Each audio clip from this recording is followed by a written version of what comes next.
butongole sikyaliyo mu federation unless nga wume ewandiise mu butongole nti tubaweereza Phina. Yes. Kaddemu abawuliza sikyaliyo okujjako nga association yange ewandiise empeereza mu butongole eyawuma. Thank you. Ali ku 95 mbadde nina byenkola nga nsiriseemuko sobole okudda nga ndi mupya. Obulamu bugamba kiwe bale kunyirira kale bale kusiima. Olunaku lwaleero oteeseewo press conference oba olukuŋŋaana lw'amawulire nga lwaki olutaddewo akabanga konna emyezi ng'ebiri ng'egyo bwe gityo nga tetukulaba. Mbadde mmala kwetegereza. Omwezi kitera kwogera nga simaze kwetegereza. So neetegereza. Ensonga lwaki nzize nenjogera ekiriwo. Bingi byayogerwa ne tuwulira nti kakati federation ezze Phina adduse muwuma avuddemu. Ntugamba waffe tujja kwogera bye tutamanyi tujja kwetuukira tulabe yatwebulira ebituufu. Ekisookera ddala njagala okumanyisa abantu nti federation tetandikibwa bantu kinnoomu. Federation etandikibwa associations. Associations ze zisindika ababaka okutuula ku federation. So association yange bweba tekkiriziganya na formation ya federation ate nze sobola kwesindika nzekka. Era abawagizi baffe mbagamba nti Uganda Musicians Association weeri. Era ba members baffe webali abagikiririzaamu kuba there is freedom of association. Era emirimu gyaffe ne activities zaffe zigenda kwongera okuba nga zikola ki zitambula. Yes. Twanyumyako n'omukulu Jeff Ekongoti kulanga programs director muwuma wemba sirimbye n'atubuulira nti yatunulamu mu nsonga eza federation oba emirimu gy'ayagala okukola nga wuma yo yagitandikako dda ng'era ebadde egikola.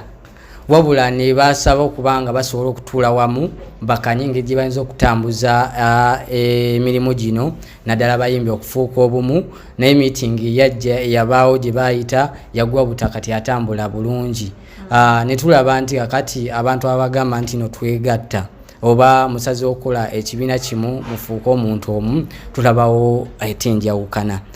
Ekintu ng'ekyo gw'oba okiraba nti kinaagenda maaso oba tekigenda maaso? Of course okiraba nti kisaagenda maaso. Mr. Jeff kyeyava ayogera bw'atyo bwe baatuyita nti baagala tube bumu ensonga lwaki mwatulabayo nga tugenze.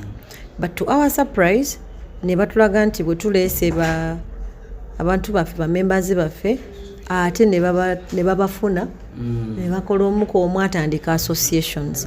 For example aba regions twatambula ne tugenda ne tunoonya mwena mwatulaba nga tunoonya ne tugamba leero tuli Masaka enkya tuli Mbarara luli tuli wano nga tugezaako okuzza essuubi mu bayimbi bakwatire wamu.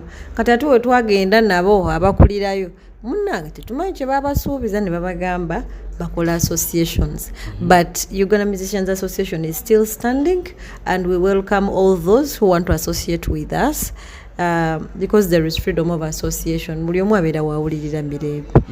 Yes. Naye kakati webanga buli omu asaze okukola ekikye nga tulaba wuma yatandikawo dda ebadde ne association zitugamba baziyita clusters mu bitundu ebyenjawulo. Ate nali ndiawo nga mpulira nti ate kakati federation yagunzewo obubiina bu association wano mu Kampala, tulinawo ye Makindye, tulinayo ye Kampala, tulinayo ye Kawempe. Nsonga lwaki nkugambye UMA with the experience gye tufunye, we are a profiled institution.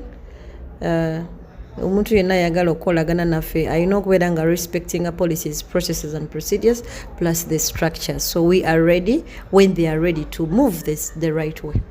Abayimbi bamutambudde nabo abamu ababadde ne kakiiko kuno muwuma tulaba bonna bagweredde eri mu federation. Kiraga ki ate nga tugamba abayimbi kye tukola kyabumu? Nanti nkugambye there is freedom of association. Zikiraba ngo mbulamu bwange federation registering individual artists. Federation nga bolaba fufa teams zisindika ababaka.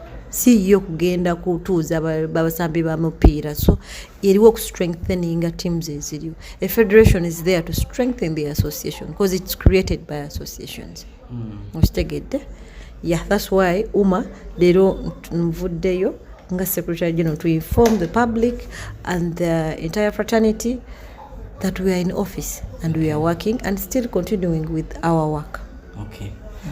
Oyimbye ebbanga eriwera abantu banyumirwa obuyimba bwo, twawulirako ku nsonga ya copyright, naye nga copyright lo eyina okuyita nga abantu mufuuse omu mwegasse nga mutwala eddoboozi limu. Ekyo lindako tokiddamu nakyogera. Copyright lo gyeri. Copyright law gyeri, we just need adjustments and implementation. Waliwo obutonotono obulina okutereezebwa, then n'okubeera nga bakola enforcement. Obutonotono obwo bwe twalinga tugamba e copyright levy kujja omusolo ku buli kintu ekigendako music. Then okufuna callback tunes, abayimbi essaawa eno bafuna 1.8 ne 1.8 eyo tetumanyi gye bagiteeka. Tuwoza 1.8 naye tetumanyi gye bagiteeka. So ebyo twagala tubeere nga tuli nga twongezaayo twakola suggestion ya 60% kuba Kenya at least twakola case study nga bali ku 50%. So abayimbi essaawa eno si yakugamba nti oba bakuŋŋane nti babaliyo akasente nedda, kubasomesa ofunye otya mu music wo.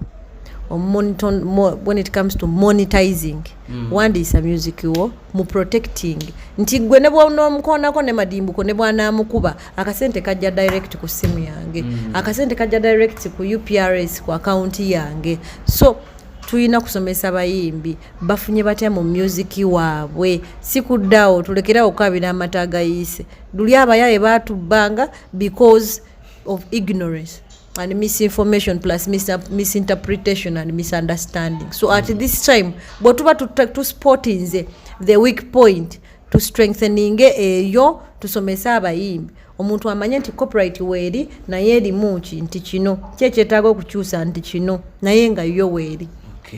Statement gyokoze gimenyewo toddamu nabo kuba nammwe mwetaaga awareness. Anti nga tugamba teko bagamba tekula copyright weeri era abantu bagikozesezza. Wano Morris Chilia yafuna sente ku MTN nga bakubye oluyimba lwe agimanyi.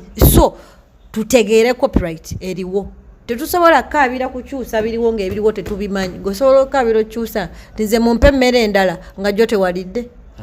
Thank you. So let's first understand the copyright law eriwo, then we advocate for the implementation and adjustment of what is there. Kano ke kasemba. Twawulira nti olwedde oyinawe ekifo eri ekya publicity, ate neno obadde secretary, okoze olukuŋŋaana olunaku olwaliro lw'amawulire. Tokyaliyo mu federation kati osazeewo kubanga otwala emirimu gyawuma mu butongole. Sikyaliyo mu federation unless nga wuma ewandiise mu butongole nti tubaweereza Phina. Yes. Kaddemu abawulira. Sikyaliyo. Okujjako nga association yange ewandiise empeereza mu butongole. Eyawuma. Thank you. Ali ku 95.5 program nayo madimbuko byonna ndowooza obiwulidde. Nze ambassador wa Kabi ab'e Masaka mbagala nnyo.